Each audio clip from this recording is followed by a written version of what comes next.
Hi, this is Callum from Tyne Valley Motorhomes, and today I will be showing you around the handover demonstration on the 2011 Auto Trail Apache 700. So as we walk down the driver's side of the vehicle, the first thing you're going to do is hook the vehicle up. And to do so, what you need to do is you need to get your hooker blades, lift the collar, lift the flap on the van, place this over the top of the hooker point and connect, and you'll hear a positive click. And to unhook, there's a small blue lever in the left hand side, push down and you'll be able to release the hooker bleed. Always hook the van up first and then your sight, as we wouldn't want you walking around with a live lead. Below you do have your wastewater drain, so anything you've put down a sink or a plug hole comes into a separate holding tank, and you'd simply drive over a grid on the way out of your site and open it up, and this will just drain off. Obviously in the winter it's very important that you leave the van water free, drain it down completely, so this would be one of the points you'd open. Further back we do have your cassette loo, so it'll open all the lockers on the motorhome, open with the round-headed key, and then the flip key just does the vehicle. So we'll open it up, push in, make sure the blade's closed, and you'll be able to lift and pull it out. You've got a handle there to decard it round the site. Go to your waste disposal point, which is normally behind or beside your toilet block. Take the cover off, the grey cap. Press the button at the back. Tip it out. Once you've tipped it out, if you put some water in, give it a shake, tip it out again. And then if you are using the liquid form of chemical, you'd fill the cap full and tip it into here and put it back into the vehicle. If you were using the tablet form, which is a new concept, you'd put a pint of water into the cassette, push it back into the vehicle, and then you'd open the blade on the toilet and drop one straight down the toilet into the cassette, and the tablet will break down into the liquid form as well and degrade all your waste. Coming further back, this is your external shower. So you'd get your external shower, and then to operate you'd simply put the fitting inside the van, choose either if you want hot or cold, make sure the pump's on the control panel inside, which I'll show you in a second, and then you've got your trigger gun, which is great for the kids, the bikes, the dogs. If you've been on the beach you can hose them off. And obviously the hot water will only work if you've had the boiler switched on. You've got your garage in here, so you've got storage, and there's your carpets. And then coming round to the back, you've got your high level brake light and rear view camera, reverse camera, rear protection bar with the tow bar and 13-pin electrics. So if you were going to tow with this, it would be a 13-pin, or you'd need an adapter to make it 7-pin. And you've got your corner steady, so you can use your corner steady bar just like a caravan and wind down, which gives you extra stability on the back. You can wind these all the way down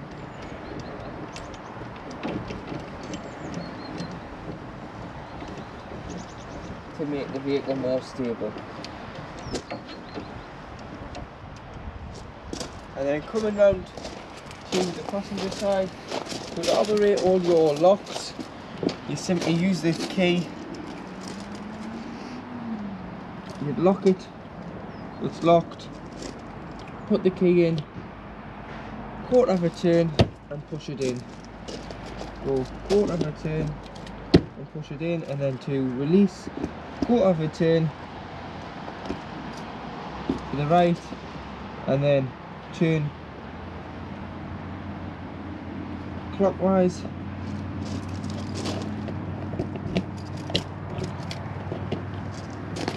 And then in here you'll just see the other side of your garage area. Here is your freshwater filler. So it opens and locks with the key to stop anyone tampering with your water supply. Take the cap off, get a hose pipe and put a hose pipe in there until it either overflows or until you're happy you've got enough water on board. This is your freshwater filler. So go and carry a hose pipe, buy one. It doesn't have to be food graded, it can just be a normal hose pipe as long as it hasn't been used in the garden. And get some hose pipe adapters, as it's just mainly a brass tap on most sites. And then you've got your external gas barbecue point. So this works off the bottles on board, so you will just need a bullfinch connector for there, and then some gas hosing to connect to your kayak or external barbecue.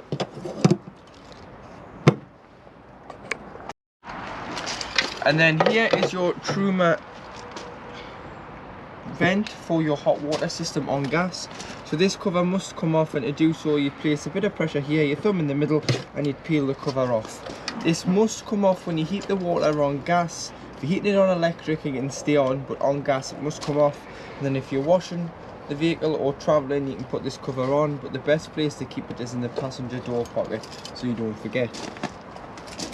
Coming further down, so your door works on the central locking, or you can open the cab on the top, locks all, or the back door, or if you just wanted to manually open the door, you can put the small key in, turn up to unlock and down to lock.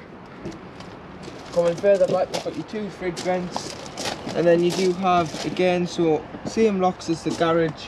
This is your LPG, so it's your gas locker, liquid petroleum gas.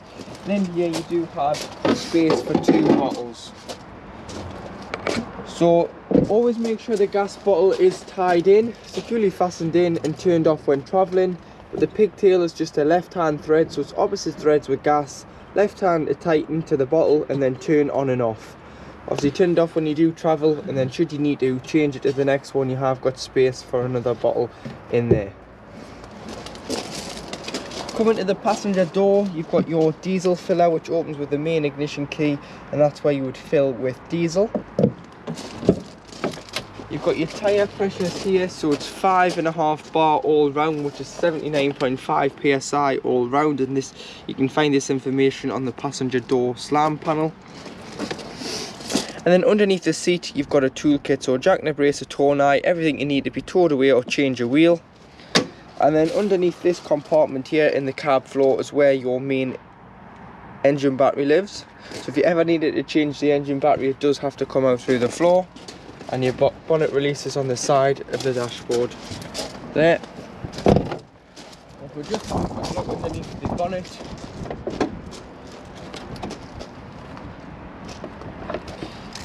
you've got your various liquids. So you've got your brake fluid, your brake fluid, your screen wash, which is the main one you're going to need, your power steering fluid, your coolant, so your radiator fluid, your oil filler and oil dipstick, your weight plates here, so this is your weight plate from Motor Trail, which would go off, and your paint code. And then you've got your earth for earthing, earth lead, so your black jump lead, and your red one, which is your positive, would go on here. And also on the driver's side of the vehicle, behind the back wheel, is your freshwater drain. So it's just on a chain, so you just pull it down and then you can turn it to drop off your fresh water. So this is another point. In the winter you'll want to drop the water, or if you've taken on contaminated water, you can release the water. But especially in the winter, you want to open the waste, the fresh, the boiler and all the taps within the vehicle. So once you come into the vehicle, this is your main 12-volt control panel above the habitation door in the motorhome. So if you are hooked up, you would have 240 volt. If you weren't, you will just be running off the 12-volt leisure battery. So you've got your main master switch here, which you can turn on and off the motorhome, either 12 volt or 240. You've got your power transfer button, which makes the motorhome run off the engine battery, but it's not something I would recommend, as it can flatten the engine battery. You've got your pump, which is used for all your taps and toilet and shower within the vehicle, so this must be on to get the water through the pipes. And then you've got your aux, which is your awning light outside. And if we go through this panel here, and then if you scroll through here, so this is just your control panel number and the temperature and the time, and scroll down, you can see that your leisure battery reading is 14.1 volts, your engine battery is 13.7, your fresh water is 25%, your wastewater is 0, as I've just opened it, your current amperage coming off The active battery, which is your leisure battery, is 1.5 amp. Your solar current, which is coming in, is 0.9 amp, but please note that when you are hooked up, the hookup takes priority as it is the bigger source of electric coming in. Your external temperature, your tank heaters are off. If you wanted to turn your tank heaters on, if it's going to be a frosty night, you would then press the middle button, which turns them on and off to stop the water freezing, which just puts a bit of power through the water to stop it from freezing.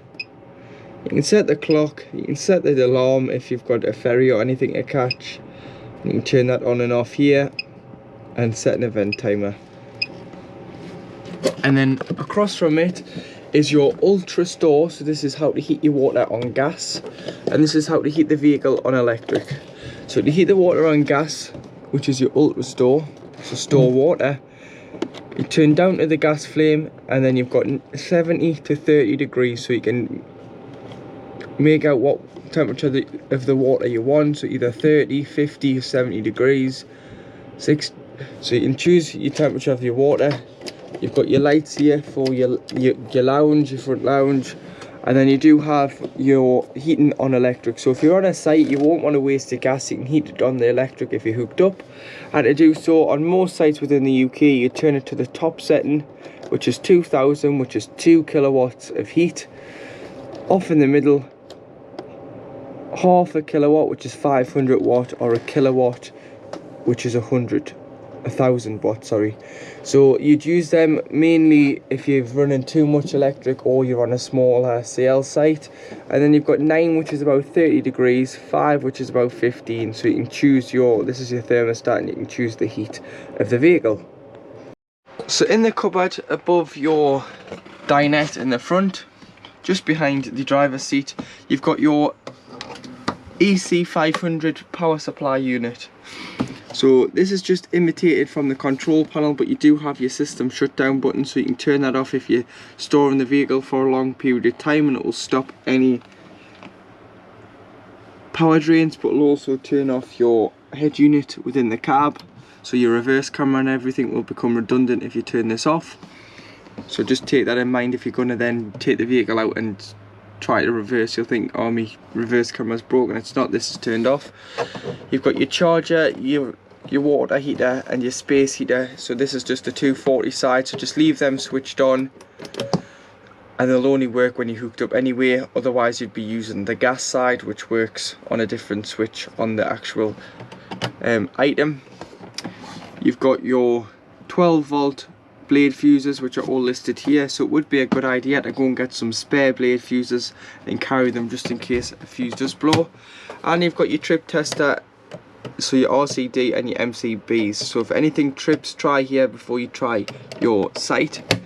And you've got your entertainment system, which you turn on the switch here, which then turns the screen on here, and then you use your telly through the head unit, which I'll show you when we get into the cab towards the end of the video. So in the kitchen you've got your full oven, which has got 3 gas rings on the hob, so 1, 2 and 3, which are all lit there. So if you've had the gas off for any length of time and your heater, your fridge is struggling to light on gas, always bring it through here because it primes the lines through the hob. And then you do have your electric hot plate, which indicates red, so it's this one here when hooked up only, so it doesn't work off 12 volts. And then below you've got your grill, which you just hold, allow the thermocouple to get to temperature, and then you can release it. And then below that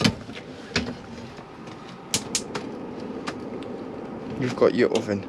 Take your oven shelf and grill pan out when travelling, or wrap them up, as this can be the main cause of the rattle when on the road. And then below the oven you've got this compartment here, which has got your gas taps in for your fridge and your cooker, which are mainly for our habitation technicians or whoever services your van will check the gas works correctly. And you've got your main isolation plug for your hot plate. And then to operate your Fetford fridge, So you turn on and off by this small little button here, which will then bring the blue light on the O of Thetford on, and then you've got your source selector here. So at the moment we're on hookup, which is the plug, so on 240 volt. You can turn over to battery and it's displaying a code 10 volt code, because the battery isn't the leisure battery, it's the engine battery. Only when the engine is running, the alternator sends a feed to keep the temperature of the fridge the same when departing. So it basically acts like a cool box. So the idea with the battery is that you'd either cool it down on gas or electric first. So if you're lucky enough to keep this at home, or you've got storage with hookup, a couple of days before you took the vehicle up and put the fridge on, allow it to cool. Go to the shop the day before, put your shopping in, allow it to cool overnight, and then as soon as you're ready to drive off the next day, put on the battery. No matter if you drive 20 minutes down the road or a fair distance, your shopping should stay nice, fresh and edible when you get to your site or wherever you're stopping. And then you can turn it back over to either gas on its own, so gas is the gas flame and it self-ignites, or you can turn it to hookup. You've got your temperature here, so 5 bars being the coldest, and then you've got your fridge there. So when winterizing as well, if you clean your fridge out, leave nothing in it, give it a good spray out with Dettol or antibac, and then if you just put something in the way of the door to stop it from shutting on itself, as if it shuts it will form an airtight barrier and smells will start to grow within the fridge. And here you have your hot water working, so as long as your pump's on, you'll pull your hot water through. So there, your hot water, getting lovely and warm there. And to operate your Truma Fire, so this is the heating the van on the gas side, which is here. So you've got 1 to 10, which is just your temperature on gas.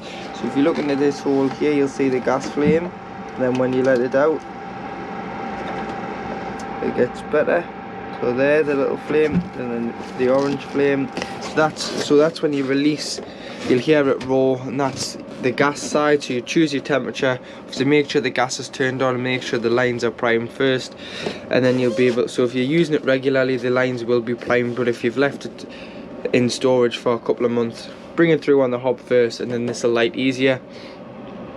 And then this is more for when while camping, so the gas, or you can have the gas and the electric above the door on together if it's really cold, and double the source, which will reduce the time that it takes to heat the vehicle.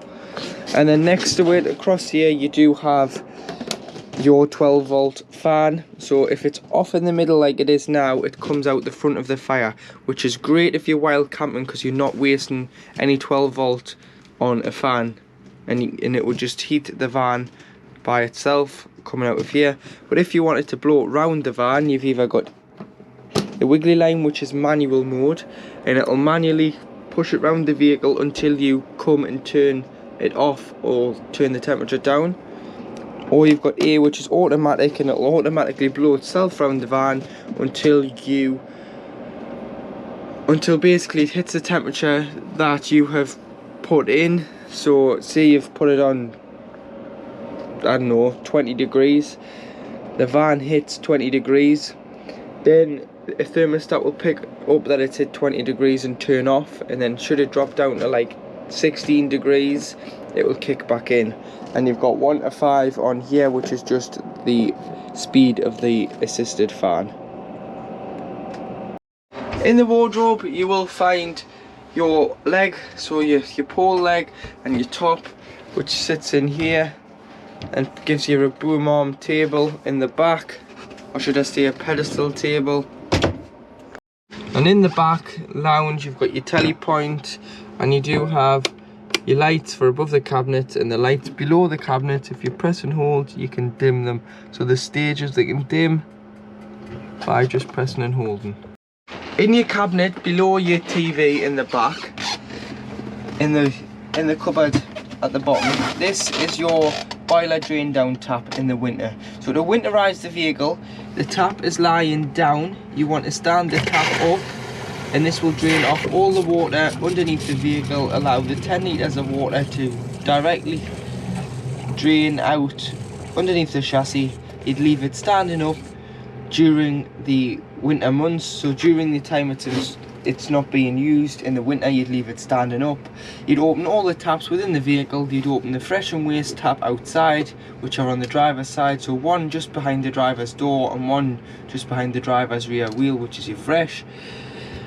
Open all the taps within the vehicle, take the shower head off and allow the shower hose to lie in the shower tray to stop any water building up in the lines and pipes of the vehicle. As if not, and if you did leave water in here and it was to freeze, it's very expensive to replace the boiler and it's not covered under warranty, unfortunately.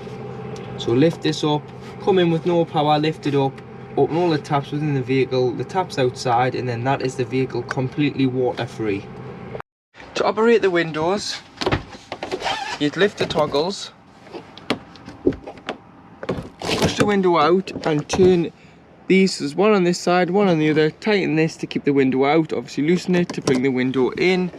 Make sure it's securely shut before you do start travelling, and then you've got a blackout blind and a fly screen, so they just clip together. So to unclip, use the little clip and unclip them, and then you do have curtains as well.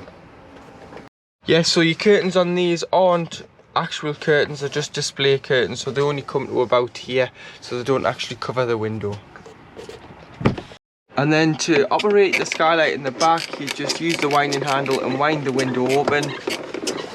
So if you want a nice breeze on a summer's day, you can leave that open, and then you do have a blackout blind and a fly screen. But obviously make sure all your windows and skylights are closed securely before you ever start moving the vehicle, as they are only plastic and the wind can cause severe damage to the skylights or windows. To make the back bed up, turn the turnbuckle, slide your lats out, pull them right out until it stops, and then what you need to do is there's two tabs on either side. Just lift this, pull it over and slot it back in. And then to fill this space, use the cushions.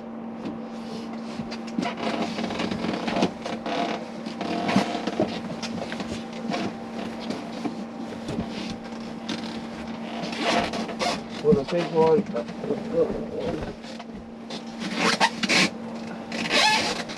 Two bigger cushions in the middle, and then put in all the other cushions upside down, to turn the bases upside down, and this will give you a more comfortable night's sleep on a flatter surface, and you can put a sheet on. And to operate your toilet, so you'd use this to flush. So if you press it, you can flush the toilet, like so. There you are, there's the flush. And then you've got to open the blade, which is the grey lever, slide it to the right, allows it to deposit into the cassette. So when using the toilet, you'd flush the toilet first before use, which lubricates the blade. Open the blade up, use the toilet, then flush the toilet, and then you'd close the toilet to conceal the smell. You'll get an indication on here once the cassette is full and requires to be changed. Got a toiletry cabinet there, another there, the bathroom light here, and to open the skylight you'd press the button in, slide it back, slide it into the grooves if you want a nice bit of breeze for ventilation, and then you do have a blackout blind and a fly screen. And like I was saying, when winterizing, if you take this shower head off, allow the hose to lie flat into the tray. As you can see, it's quite looped. Water will hold in there and potentially freeze. And then when you're travelling, always make sure that the turnbuckle is turned on the shower screen to keep them shut when travelling, otherwise they can bang around. And then you've got a towel rail here, so if your towels are wet after, or it can double up as if you've been out in the rain, you've got wet coats, hang them up here. Or if you're going away for a longer period of time, you can hang extra clothing up here when you're travelling. So if you want your table down to make the bed, what you've got to do is you've got to release the pins. So the two pins at the back are these two levers. You slide backwards, and then what you can do is release the table. And then to fold the leg, all you need to do is lift this lever and fold the leg down like an ironing board and place the table below, which I'll show you in a moment. Lift the cushions and place the table onto the groove on both sides. This forms the space in the middle of the footwell to create the bed, and then you would use the back cushions, so you'd use the backrest in there and this one. So you take this one out and put it into here, which I'll show you in a moment. And then by using the small backrest in here, it forms a double bed there, like so. And then as this is a highline version, to operate the Luton bed, you slide it towards you, pull the mattress over, and then your ladder would clip on here. You've got a light, so you can turn the light on and off on the individual lights, and a window with a fly screen and a blackout blind like the others. And if you did have small children up here, there's two clips. There's one there and one down here. This bar would just slot into there and stop them rolling out during the night. So to operate your head unit, which also works as your TV,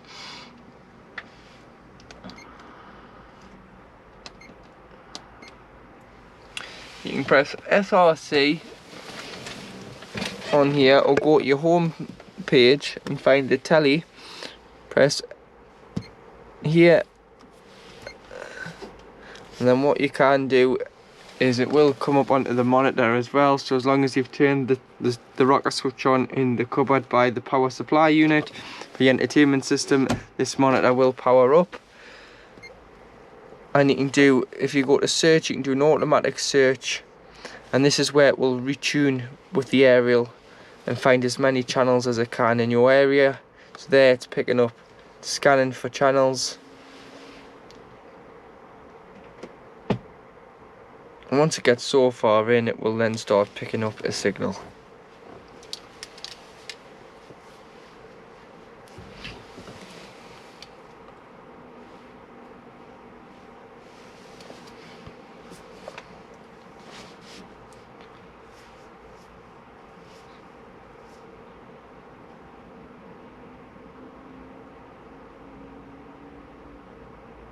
So as you can see, it's starting to pick up some signal there. It's picking up some channels, and the radio and channels, TV channels, are going up on digital.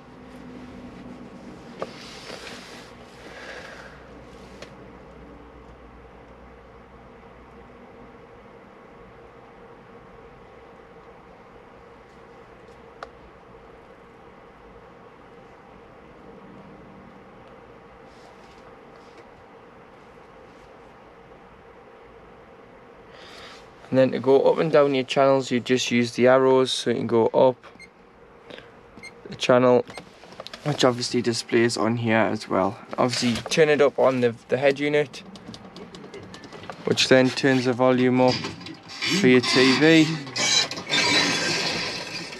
And if you didn't want to use your TV, you can then SRC in AV1, which is redundant, AV2, your radio, so you can set 1 to 6 for your channels.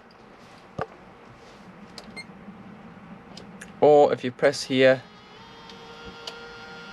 so this little button here turns it, tilts it, you can get an SD card, a CD in there, or you can put a 3.5mm jack in this side, or micro USB. So the adapter would be micro USB to USB for you to connect something in, i.e. a phone, iPod, memory stick of CDs. You've got your parrot system here, so it's your hands-free. Temperature on the outside ring, fan speed on the in must be on at least 1 or more for the aircon to work. So that button will light up as soon as the ignition is put on, like so. And obviously the TV goes off as soon as the ignition is put on, as it thinks you're driving. Distribution and the circulation. So a cigarette lighter and a 12 volt, which are two 12 volts there. You've got heated mirrors, rear fogs, hazards, locks the doors, so on a night locks the two cab doors and the habitation, a lockable glove box, and then you do have your cruise control, lights and indicators, trip computer on the end of your wiper stalk, and your headlight adjustment. Your alarm's down here as well, so I'll talk through your alarm in a moment.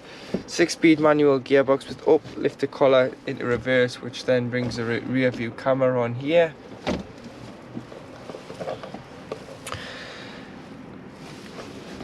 Electric windows and electric mirror adjustments, which does the top and the blind spot. Handbrakes down to your right of the driver, and you've got to do the blinds, use your finger and your thumb, pinch, slide along, slide these ones along as well, and which meet in the middle, and they are just magnetic, so if it's going to be quite windy, elastic band or bobble around the handles will stop them pinging open.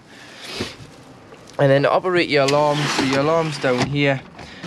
So this controls the alarm, so when you lock it on the key it automatically sets the alarm, and obviously when you unlock it on the key it disarms the alarm, so turns it off.